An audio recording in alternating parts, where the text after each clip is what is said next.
इस आदमी को हम लोग कई बार मजाक में ले लेते हैं, इस पर मीम्स बनाते हैं कि भैया दुनिया में जंग छिड़ी है और इसे कोई सीरियसली नहीं ले रहा। पर ये आदमी कितना ज्यादा खतरनाक है, इस बात का एक बहुत बढ़िया एग्जाम्पल मैं तुम्हें दिखाता हूँ। ये वीडियो देखो। यहाँ पर एक नॉर्थ कोरियन सोल्जर है जिस पर लगातार गोलियां मारी जा रही हैं, लेकिन उसे अपनी जान की फिक्र नहीं है। वो मरना पसंद करेगा, लेकिन वो नॉर्थ कोरिया में नहीं रहना चाहता। वो भागकर साउथ कोरिया में घुसने की कोशिश कर रहा है और इस कोशिश के दौरान उसको टोटल 5 गोलियां लगती हैं। मतलब इमेजिन करो, आदमी किम के राज्य में रहने की बजाय भागते हुए गोलियां खाना पसंद कर रहा है।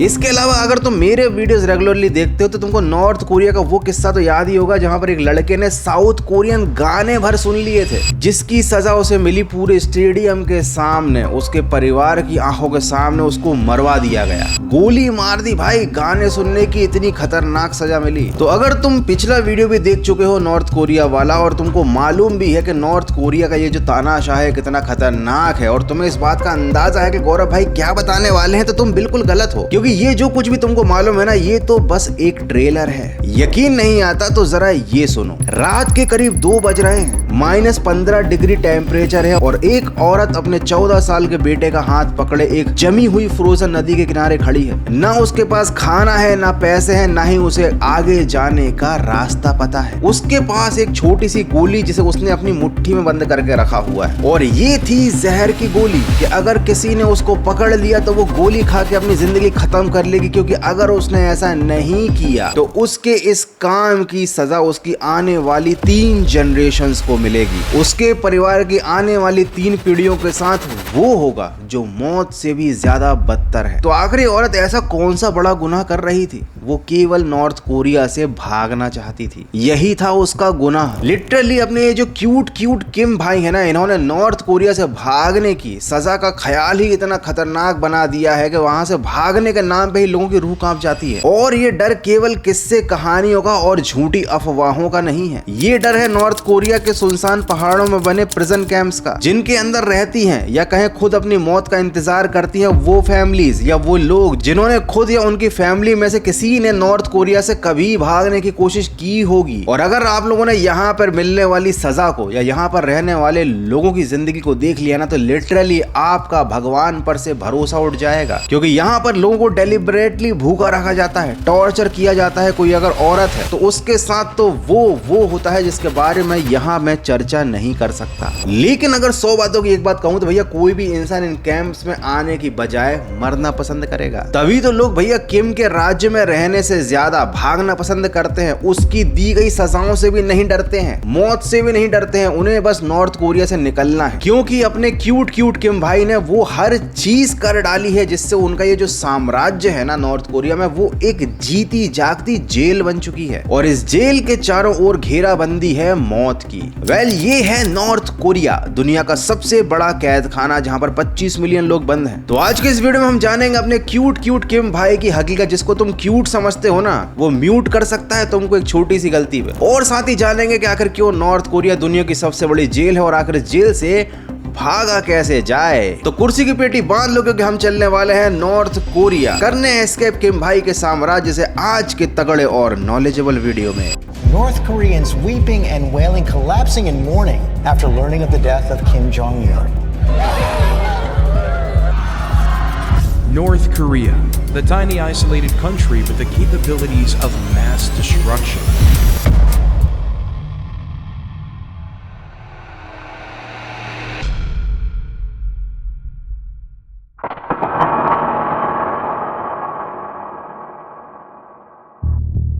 अगस्त 1945 रात के 11 बज रहे हैं। अमेरिका के पेंटागन बिल्डिंग के एक छोटे से कमरे में 2 नए अमेरिकन मिलिट्री ऑफिसर्स बैठे हैं। एक का नाम है डीन रस्क और दूसरे का नाम है चार्ल्स बोनस्टेल। और इन्हें अभी एक अर्जेंट ऑर्डर मिला है कि जापान वर्ल्ड वॉर 2 में हार चुका है और अब जापान के कब्जे वाले कोरिया का क्या होगा, क्योंकि नॉर्थ साइड से सोवियत यूनियन की रेड आर्मी ऑलरेडी कोरिया में घुस चुकी है और तेजी से नीचे की तरफ बढ़ रही है। अगर सोवियत्स ने पूरे कोरिया को हथिया लिया तो अमेरिका के हाथ खाली ही रह जाएंगे। तो इन दोनों ऑफिसर्स को ये कहा गया कि फटाफट कोरिया को 2 हिस्सों में बांट दो, आधा अमेरिका का, आधा सोवियत यूनियन का। और ये करने के लिए इनके पास टाइम है मात्र 30 मिनट्स, मतलब आधा घंटा। मतलब अमेरिका सिर्फ अपने लालच के चक्कर में किसी भी देश को मात्र आधे घंटे में 2 हिस्सों में बांट सकता है। 2 ऑफिसर्स, एक वर्ल्ड जियोग्राफिक मैप, एक पेंसिल और 30 मिनट्स में 3 करोड़ लोगों की जिंदगी का फैसला। डीन रस्क ने खुद बोला कि हमें कोरिया के बारे में ज्यादा कुछ नॉलेज ही नहीं है। उन्होंने मैप खोला, पेंसिल उठाई और 38 पैरेलल यानी 38वीं अक्षांश रेखा के ऊपर सीधी एक लाइन खींच दी और बस एक सिंपल सीधी लाइन ने कोरिया को 2 हिस्सों में बांट दिया, नॉर्थ सोवियत यूनियन का, साउथ अमेरिका का।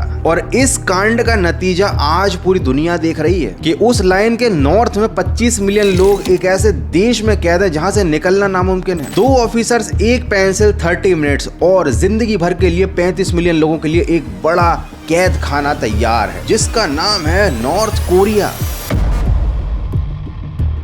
सबसे पहली चीज तो नॉर्थ कोरिया को छोड़ना ही एक क्राइम है, लेकिन ये कोई नॉर्मल क्राइम नहीं है, चोरी वोरी ऐसा। यहाँ पर सीधा इसे देश के साथ गद्दारी माना जाता है। तुम सोचो किसी नॉर्मल से देश की अगर तुम बॉर्डर क्रॉस करते हो इलीगली तो क्या हो जाएगा? तुम्हें पकड़ लिया जाएगा, तुम पर फाइन लगा दिया जाएगा, तुमको वापस भेज दिया जाएगा वार्निंग देके, या ज्यादा से ज्यादा कुछ महीनों की जेल हो जाएगी। लेकिन नॉर्थ कोरिया में तुम्हें भागने के जुर्म में सीधा भेजा जाएगा प्रिजन कैंप में। और ये कोई टूरिस्ट कैंप या पिकनिक कैंप नहीं है बाबा, यहाँ पर मार मार के निकाल दिया जाएगा तुम्हारा मावा। यूनाइटेड नेशंस ने 2014 में इन प्रिजन कैंप्स की इन्वेस्टिगेशन भी की थी और उन्होंने जो पाया ना वो किसी हॉरर मूवी से कम नहीं था। वहां पर लोगों को खाना वाना नहीं मिलता था, उन्हें डेलिबरेटली भूखा रखा जाता था। ये भी उनकी एक सजा थी कि भूखे मरो और काम करो। उनसे इतना ज्यादा काम भी करवाया जाता था कि कुछ लोग तो बेचारे काम करते करते ही मर जाते थे। रोज टॉर्चर किया जाता था कैदियों को। और भैया गार्ड्स कभी भी किसी को भी मूड खराब होने पर गोली मार सकते थे, उनसे कोई सवाल नहीं पूछेगा कि ये बेचारा जो कचरा उठा रहा था तुमने इसको गोली क्यों मार दी। औरतों के साथ तो बुरा बुरा बुरा होता ही है, लेकिन प्रेग्नेंट वुमेन्स के साथ तो और भी बुरा होता है। अगर पता चल जाए कि कोई प्रेग्नेंट है औरत जेल में तो उसके बच्चे को पहले पैदा करवाया जाता है और पैदा करवाते ही उसे मार देने के ऑर्डर दे दिए जाते हैं उसकी माँ के सामने। अकॉर्डिंग टू UN इस वक्त 80,000 से 1,20,000 लोग इन कैंप्स में बंद हैं। सैटेलाइट फोटोज में ये कैंप साफ साफ दिखते हैं, लेकिन नॉर्थ कोरिया इनके एग्जिस्टेंस से साफ इनकार कर देता है, बोलता है हमारे यहाँ कोई प्रिजन कैंप नहीं है। और ये झूठ कौन बोल रहा है? वही गोलू मोलू, जिसे तुम लोग क्यूट समझते हो। लेकिन अभी तक तो बात सिर्फ तुम्हारी हो रही थी, मतलब अगर तुमने कुछ गलत किया तो तुमको सजा मिलेगी। बात डरावनी तब हो जाती है जब भैया बात आती है फैमिली पर, फैमिली के उन मासूम मेंबर्स पर जिनकी कोई गलती ही नहीं थी। तो नॉर्थ कोरिया में एक रूल है कि मान लो तुम नॉर्थ कोरिया से भागते हुए पकड़े जाते हो तो ना सिर्फ तुम पकड़े जाओगे, तुम्हारे बीवी, तुम्हारे बच्चे, तुम्हारे माँ बाप, तुम्हारे दादा दादी और उनके पोते पोती, सबको पकड़कर, मतलब टोटल 3 जनरेशंस को, एक जनरेशन पीछे वाली, एक जनरेशन आगे वाली, सबको पकड़कर जेल में डाल दिया जाएगा। बोले तो पूरा का पूरा खानदान खत्म। तो अगर तुमने सोचा कि भाई यहाँ पर जीने से अच्छा है कि भाग लो और तुमने अपनी जान का रिस्क लेकर नॉर्थ कोरिया से भागने का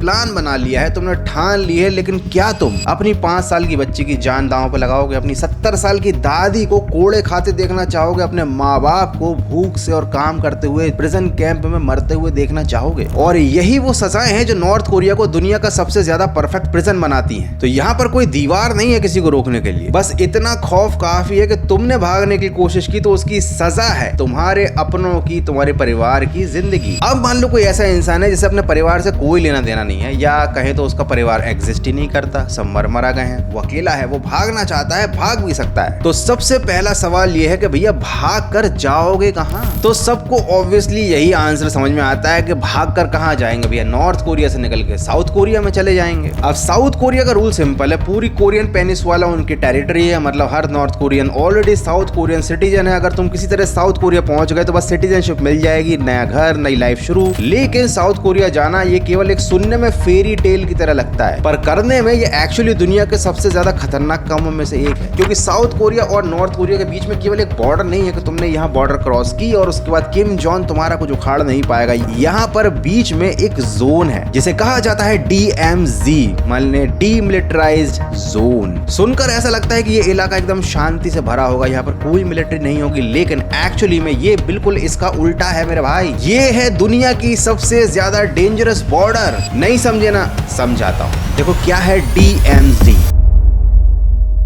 ऊंची ऊंची कंक्रीट की दीवारें हैं, इलेक्ट्रिक रेजर वायर है, जमीन में लगभग 20 लाख लैंड माइंस दबी हैं, दोनों तरफ लाखों सोल्जर्स हैं जिनके पास लोडेड गन्स हैं और है उनके पास सिर्फ एक ऑर्डर, जो दिखे गोली मार दो। तो अगर कोई इस जोन में घुसता है तो उसका यहाँ से जिंदा वापस निकलना ऑलमोस्ट नामुमकिन है, लेकिन फिर भी कुछ लोग ट्राई करते हैं। फॉर एग्जाम्पल 2017 में एक नॉर्थ कोरियन सोल्जर ने ऐसा किया था। उसने अपनी मिलिट्री जीप फुल स्पीड से बॉर्डर की तरफ भगानी शुरू कर दी थी। जीप क्रैश हो गई, वो बाहर निकला और भागने लगा। नॉर्थ कोरियन गार्ड्स ने उसके ऊपर मशीन गन से लगातार फायरिंग जारी रखी। गोलियां चल रही हैं, मिट्टी उड़ रही है, ये इंसान भागा जा रहा है। साउथ कोरियन साइड में लगे एक वॉल के पीछे जाकर वो छिपने की कोशिश करता है। गोलियां उसे लग चुकी थी, वो घायल हो जाता है, बेहोश हो जाता है। वो ऑलमोस्ट मरने ही वाला था, तभी आकर साउथ कोरियन सोल्जर्स उसको रेस्क्यू कर लेते हैं। वो बच गया और आज वो साउथ कोरिया में ही रहता है। लेकिन ये एक चमत्कार जैसा था जो रोज रोज नहीं होते। ज्यादातर केसेस में या कहूं तो ऑलमोस्ट 99% केसेस में, मतलब 100 में से 99 केसेस में इस बॉर्डर को या फिर इस DMZ को पार करने का केवल एक ही अंजाम होता है, मौत। तो अब हो सकता है तुम्हारे दिमाग में सवाल आ रहा हो, गौरव भाई मत जाओ साउथ कोरिया, किसी और देश की तरफ चले जाओ। आखिर बाकी डायरेक्शंस में है क्या? नॉर्थ कोरिया के आसपास कौन कौन से देश लगे हुए हैं? तो अब अगर तुम नॉर्थ कोरिया की जियोग्राफी समझोगे ना तो तुम्हें ये सारी चीजें क्लियर हो जाएंगी कि क्यों सब लोग भाग भूग कर साउथ कोरिया ही जाते हैं। ईस्ट और वेस्ट में है समंदर, सी ऑफ जापान एंड येलो सी। ऐसे में आपको लगेगा कि समुद्री रास्ते से बोट से भागना सही होगा, लेकिन भैया नॉर्थ कोरिया में आम लोगों को बोट्स चलाने की परमिशन ही नहीं है, उन्हें बोट्स मिलती ही नहीं है। ये केवल नेवी के लोग यूज कर सकते हैं। ऊपर से समुद्री बॉर्डर पर लगातार कोरियन नेवी पेट्रोल करती रहती है, मतलब कहीं से बोट वोट का इंतजाम कर भी लिया ना तो पानी में ही गोली मार देंगे और वहीं पर बन जाएगी तुम्हारी समाधि। अब कुछ शाणे लोग सोच रहे होंगे कि ठीक है बोट लोगों को नजर आ सकती है, मैं पानी के अंदर तैरता हुआ चला जाऊंगा। तो ये आइडिया कितना बढ़िया है इसे जरा एक एग्जाम्पल से समझो। 2016 में एक नॉर्थ कोरियन ऑफिसर था जिसका नाम था चुल युन ली। अब सोचो इस आदमी के नाम में ही चुल है। ये आर्मी का सबसे बड़ा ऑफिसर था, गवर्नमेंट में इसकी पकड़ थी। उसने नॉर्थ कोरिया से भागने का फैसला लिया, दोस्त के साथ स्विमिंग करके भागने का प्लान बनाया। दोनों ने मोटरसाइकिल के टायर के अंदर वाला ट्यूब लिया, उसमें हवा भरी, थोड़ा सा खाना लिया और रात में वो समुद्र में जाकर कूद गए। कुछ टाइम बाद टायर फट गया, वो बेकार हो गया। चारों तरफ अंधेरा है, ठंड है, वो दोनों अपने बैग्स के सहारे पानी में तैर रहे हैं। कोई आइडिया नहीं कि किस तरफ तैर कर जाना है। कई दिनों तक वो लोग ऐसे ही समुद्र में तैरते रहते हैं, उन्हें पता ही नहीं चलता कि जाना कहां पर है। वो ऑलमोस्ट मरने वाले थे, तभी उनको एक आइलैंड दिखता है जहां पर वो कुछ दिन रुकते हैं और उन्हें पता था कि यहाँ वो ज्यादा समय जिंदा नहीं रह पाएंगे, इसलिए वो इस आइलैंड पर मिली लकड़ियों से काम चलाऊ बोट बना लेते हैं और यहाँ से दोबारा साउथ कोरिया जाने की कोशिश करने लगते हैं। वो लगातार समुद्र में स्ट्रगल कर रहे थे, वो कहीं जा ही नहीं पा रहे थे, लहरें इतनी ज्यादा तेज और ऊंची थी। लेकिन फाइनली फिर एक साउथ कोरियन शिप आकर उनको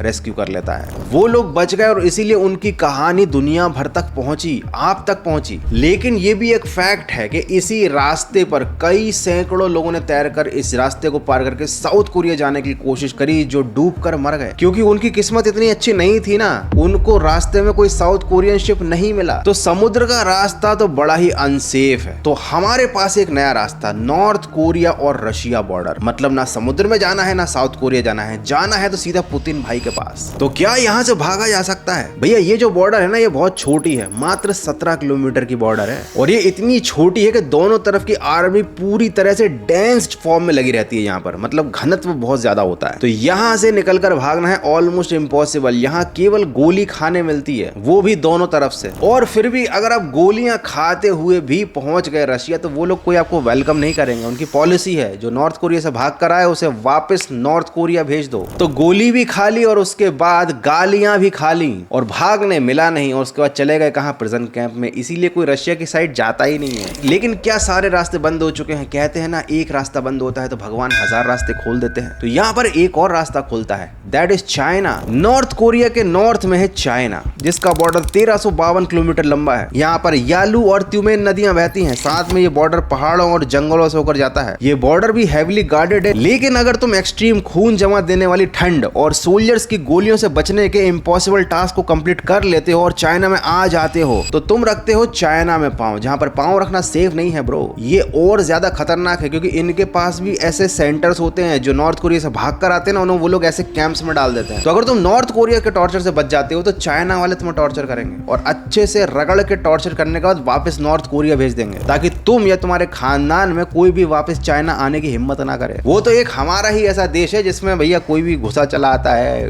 वापस चला जाता है। मतलब ऐसे नहीं, मैं बस सार्कास्टिक वे में बोल रहा हूँ। न्यायेन राज्यम लवणेन भोज्यम। मतलब मेरा कहने का मतलब ये था कि हमें भी अपनी बॉर्डर्स को ऐसे ही तगड़ा कर लेना चाहिए कि कोई भी इधर उधर का आदमी घुस के आने की हिम्मत ही ना करे। तो भैया ये तो सारी बातें हो गई नकारात्मक बातें, मतलब भैया यहाँ से भागना नामुमकिन है, यहाँ भी मौत वहाँ भी मौत। तो गौरव भाई बताओ आखिर रास्ता क्या है? What is the only way to escape? तो भैया प्लान ये बनता है कि अब चाइना में जाएंगे और छुप कर रहेंगे, और उसके बाद यहाँ से निकलेंगे, पहुंचेंगे किसी सेफ कंट्री में, किसी को कानो कान खबर नहीं होगी। मस्त प्लान है ना। अब यहाँ से कहाँ जाएं? तो अपने पास मंगोलिया एक ऑप्शन है, क्योंकि यहाँ की गवर्नमेंट बड़े दिलवाली है। ये वहां पर आए हुए नॉर्थ कोरियंस को वापस नॉर्थ कोरिया नहीं भेजती, साउथ कोरिया भेज देती है। मतलब नॉर्थ कोरियंस को अपने यहाँ कोई नहीं रखना चाहता। लेकिन मंगोलिया पहुंचने के लिए गोबी डेजर्ट क्रॉस करना पड़ता है। दुनिया का सबसे खतरनाक डेजर्ट्स में से एक है ये, जहाँ पर एक्सट्रीम टेम्परेचर है, खाने को कुछ नहीं मिलता, सही रास्ता किसी को नहीं पता कि आखिर इसको क्रॉस कैसे करें। लेकिन अगर तुम्हें मंगोलिया पसंद नहीं आ रहा है तो we have another option, that is Thailand. नाम सुनते ही गुदगुदी होने लगी क्या?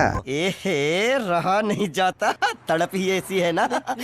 लेकिन ये थाईलैंड जाने के लिए पहले पूरा का पूरा चाइना क्रॉस करो, उसके बाद म्यांमार के जंगलों से गुजरो, उसके बाद मेकोंग नदी को क्रॉस करो, और ये पूरा हजारों किलोमीटर का सफर है। और साथ ही यहाँ पर है हर कदम पर पकड़े जाने का डर, और ये काम अकेले करना ऑलमोस्ट नामुमकिन है। इसके लिए चाहिए है तुमको ब्रोकर जो कि तुम्हें चाइना से किसी सेफ कंट्री पहुंचा दे। लेकिन ये काम फ्री फोकट में नहीं होता ब्रो, इसका चार्ज देना पड़ता है, जो 2007 में $2000 था, 2012 में डबल हो गया 4000, 2017 में 13000 से 16000 लगने लगे, और 2021 में $21000 से ज्यादा लगने लगे। अब तुम बोलोगे गौरव भाई ये सब तुमको कैसे मालूम? तो भाई ठीक है, मालूम है, नॉलेजेबल आदमी हूं मैं। इमेजिन करो 2025 में ये काम करने का खर्चा कितना ज्यादा होगा, और अगर तुम किसी ऐसे देश में हो जहां तुम किसी और देश से भाग कर आए हो, छुप कर रह रहे हो, तो तुम्हारे पास इतना सारा पैसा, इतनी सारी धनराशि कहां से आएगी? क्योंकि बेचारे नॉर्मल या कहें तो गरीब नॉर्थ कोरियंस महीने में केवल $1 या $3 कमा पाते थे नॉर्थ कोरिया में, मतलब 90 से लेकर 270 रुपए, जो हुआ साल का 3000 रुपए। मतलब गरीबी के हालात देख रहे हो, तभी तो लोग नॉर्थ कोरिया को छोड़ कर भागते हैं। और वेल इसका कारण कौन है? वही गोलू मोलू किम।